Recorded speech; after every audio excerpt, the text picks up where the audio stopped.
นี้เราก็มาถึงกลางทางก็โดนพายุหิมะครับเห็นวะ ต้องไปถ่ายปีนต้องถ่ายปีนด้วย วันนี้ก็เป็นเวลา3 โมงเช้าครับ แต่ก็ยังมืดอยู่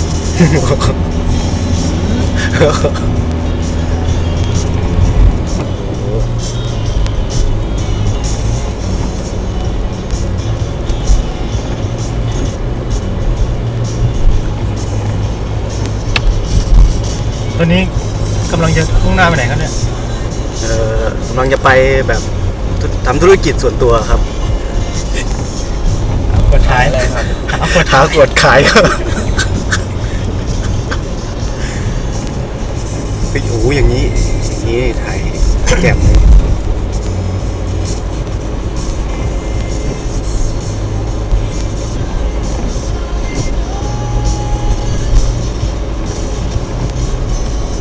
มาตกแทบทุกวันเลยครับอยู่2 เดือนนี้ตกทุกวันเลยครับผม คุณสมศักดิ์รายงานมาบอกว่าหิมะเต็มสนามบอล